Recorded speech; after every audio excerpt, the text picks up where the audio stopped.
You can't get yourself to do the thing. You know you need to do it. You want to do it. But you're sitting there, paralyzed, scrolling through your phone or staring at the wall, unable to make yourself move. And the voice in your head says, you're lazy, you're undisciplined, you lack willpower. Everyone else can do this, why can't you? You beat yourself up. You promise tomorrow will be different. But tomorrow comes and you're in the same place, feeling the same paralysis, reinforcing the same belief about yourself. What if I told you that voice is wrong? What if the problem isn't laziness at all? Before we dive in, if you want to unlock your potential and rewire your mindset, hit subscribe to NeuroReset and give this video a like. That way, you won't miss any strategies to boost your productivity and personal growth. You're not lazy, you're stressed, and your brain is doing exactly what it's designed to do under chronic stress. The problem is, what looks like laziness from the outside is actually a nervous system in survival mode from the inside. By the end of this video, you'll understand the neurobiological difference between laziness and stress-induced shutdown, recognize which one you're actually experiencing, and learn the proven techniques to shift out of it. Let me start by meeting you where you are. You wake up already exhausted. Not physically tired like you need more sleep, tired in a deeper way, like moving through life requires more energy than you have. Simple tasks feel overwhelming, responding to emails, making phone calls, doing laundry. Things that should take 10 minutes feel like climbing mountains. You have goals, dreams, things you genuinely want to accomplish. But when you sit down to work on them, your mind goes blank. Your body feels heavy. You can't generate the energy or focus to start. So you distract yourself. Social media, YouTube, Netflix, anything that requires zero effort. And while you're doing it, you're beating yourself up for not doing the thing you're supposed to do. You tell yourself you'll start in an hour, then another hour, then tomorrow. But tomorrow brings the same paralysis. And the worst part, you watch other people seemingly handle everything. They work full days, exercise, maintain relationships, pursue projects. You wonder what's wrong with you, why you can't just do what needs to be done. The answer you land on, I'm lazy, I lack discipline, I'm fundamentally broken in some way. That answer feels true because it matches what you see, but it's wrong, and understanding why it's wrong changes everything. Let me take you into what's actually happening in your brain and body when you feel this way. Dr. Robert Sapolsky, neuroendocrinologist at Stanford, spent decades studying stress. His research revealed something most people don't understand. Chronic stress doesn't make you energized and motivated, it makes you shut down. When you're under acute stress, your sympathetic nervous system activates, fight or flight. You get a surge of energy, heightened focus, readiness for action. But when stress becomes chronic, when it's every day for weeks and months, your system doesn't stay in fight or flight, it shifts into a third state: freeze, shutdown, conservation mode. Your prefrontal cortex, the part of your brain responsible for planning, decision-making, and initiating action, literally goes offline. Blood flow decreases, activity drops, not because you're choosing to be lazy, because your brain is prioritizing survival over productivity. Dr. Bruce McEwen's research on allostatic load shows that chronic stress depletes your system's resources. Your body isn't designed to maintain high alert indefinitely. When it can't escape the stressor, it conserves energy by shutting down non-essential functions. And what does your brain consider non-essential during a threat? Everything except immediate survival. Long-term goals, personal projects, self-improvement, all of it gets deprioritized. From the outside, this looks like laziness. From the inside, it's your nervous system trying to protect you. Here's the critical distinction. Laziness is choosing ease over effort when you have the capacity for effort. Stress-induced shutdown is your system preventing effort because it doesn't have the capacity. Lazy people don't care. They're comfortable with not doing things. They don't beat themselves up about it. You care desperately. You're beating yourself up constantly. You want to do the things, you just can't generate the energy or focus to do them. That's not laziness. That's nervous system dysregulation from chronic stress. Now, here's where most people get stuck. They recognize they're stressed, but they think the solution is to push harder, force themselves to be productive, power through the resistance. That makes it worse, because you're not dealing with a motivation problem.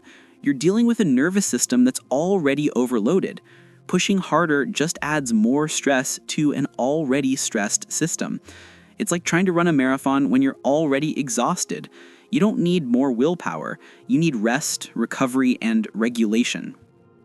This is the turning point, the moment that changes everything. You can't fix stress-induced shutdown by trying to be more productive. You fix it by addressing the stress that's causing the shutdown. That sounds obvious, but most people skip this step. They try to fix the symptom instead of the cause. They try productivity hacks and discipline techniques when what they actually need is nervous system regulation. So let me show you what actually works. These aren't productivity techniques. These are stress regulation techniques that restore your capacity for productivity. Technique 1. Identify your stressors and categorize them. Most people are carrying chronic stress without knowing where it's coming from. It's just a constant background hum of overwhelm. Dr. Kelly McGonigal's research at Stanford shows that stress you can identify and categorize has less impact than stress that feels vague and undefined. Take 15 minutes, write down everything that's creating stress: work demands, financial pressure, relationship conflicts, health concerns, unfinished projects, all of it. Then categorize: what can I control? What can I influence? What is completely outside my control? This simple act of externalizing and categorizing shifts stress from overwhelming chaos to manageable information. Your brain can handle specific problems. It shuts down under vague, undefined threat. Technique 2. Implement micro-recovery periods throughout your day. You're probably trying to push through 8 or 10 hours straight. Your nervous system can't sustain that under stress. Dr. Jim Lohr's research on stress and recovery shows that high performers don't work longer. They recover better. They use strategic breaks to reset their nervous system. Every 90 minutes, take 5 minutes to completely disengage. Not scrolling your phone, actual disengagement. Walk outside, stretch, breathe deeply, stare at nothing. This isn't wasting time. This is preventing the cumulative stress buildup that leads to shutdown. 5 minutes every 90 minutes is more effective than trying to power through for hours. Technique 3. Move your body, specifically for stress release. Exercise isn't just for fitness. It's one of the most effective stress regulation tools available. Dr. John Rady's research on exercise in the brain shows that physical movement metabolizes stress hormones. When you're in chronic stress, cortisol and adrenaline build up in your system. Movement clears them. You don't need an intense workout. 20 minutes of walking reduces cortisol by up to 25%. That's the difference between shutdown and functionality. But here's the key. Don't make it another stressor. Don't set a goal to run 5 miles. Just move your body daily for 20 minutes. Walk, dance, stretch, whatever feels doable. If these tips are already making sense to you, just imagine how much more progress you can make by following NeuroReset. Subscribe now and drop a like to keep getting content that will expand your mind and supercharge your productivity. Technique 4. Protect your sleep like your life depends on it. When you're stressed and feeling paralyzed, your sleep is probably terrible, and terrible sleep makes stress exponentially worse. Dr. Matthew Walker's research on sleep shows that even one night of poor sleep increases anxiety by 30% and decreases cognitive function significantly. Chronic poor sleep under stress creates a downward spiral. Non-negotiable sleep hygiene. Same bedtime every night, no screens 1 hour before bed, cool, dark room, no caffeine after 2 p.m. You might think you can't afford to prioritize sleep when you're already behind on everything. The truth is, you can't afford not to. Without adequate sleep, your stressed nervous system never recovers. Technique 5. Use completion techniques to clear mental load. Part of what's overwhelming you is the mental load of uncompleted tasks, even small things. Your brain is tracking all of them, using resources you need for other things. David Allen's Getting Things Done research shows that your brain can't distinguish between big and small incomplete tasks. Everything takes up mental space. Spend 1 hour and just complete small things. Respond to that email, schedule that appointment, pay that bill, put away that laundry. You're not procrastinating by doing small tasks. You're clearing cognitive load so your brain has resources for bigger tasks. Technique 6. Practice intentional incompletion. This sounds contradictory to Technique 5, but both are necessary. You also need to intentionally let go of things that don't actually need to be done. Dr. Barry Schwartz's research on choice and stress shows that trying to do everything creates paralysis. Your brain shuts down under impossible demands. Make a list of everything you think you should do, then cross off 30%. Just decide they're not happening. Not today, not this week, maybe never. That feels uncomfortable, but giving yourself permission to not do everything reduces the stress load enough that you can actually do something. Technique 7. Reframe productivity as nervous system management. Stop asking, why am I so lazy? Start asking, what does my nervous system need right now? Sometimes it needs rest. Sometimes it needs movement. Sometimes it needs completion of small tasks. Sometimes it needs to let things go. When you reframe from moral failure to physiological state, you can address what's actually happening instead of beating yourself up for something that isn't your fault. Here's what happens when you implement these techniques for 3 weeks. The paralysis starts lifting. Not because you suddenly became disciplined, because your nervous system started regulating. When your system isn't in constant survival mode, your prefrontal cortex comes back online. Planning becomes possible. Initiating action becomes easier.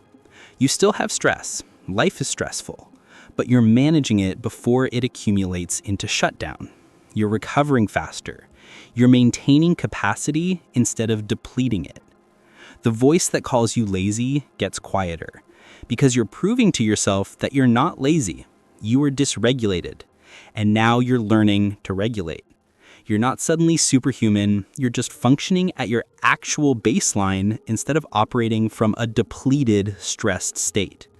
That's the difference, and it's everything. Most people will watch this video, recognize themselves completely, and then go back to calling themselves lazy and trying to force productivity through willpower. Don't be most people. You've been fighting the wrong battle. You've been trying to overcome laziness when you should have been addressing stress. Laziness is a choice. Stress-induced shutdown is a physiological state. You can't willpower your way out of a physiological state. You have to regulate it. The 7 techniques I gave you are your regulation toolkit. They're not productivity hacks, they're nervous system care. And when your nervous system is cared for, productivity becomes natural instead of forced. So here's your starting point. Pick one technique, just one. Implement it for 1 week. Not perfectly, just consistently. My recommendation, start with identifying and categorizing your stressors, because you can't regulate what you can't see. Make the chaos visible, then you can address it. If you really want to shift your mindset, boost your focus, and achieve real results in your life, subscribe to NeuroReset, hit the like button, and turn on notifications. Here, you'll find strategies to transform your daily life and reach your full potential. You're not lazy. You're stressed, and stress is manageable when you have the right tools. Now you have the tools. The question is, will you use them to take care of your nervous system, or will you keep calling yourself lazy and wondering why nothing changes? See you in the next video.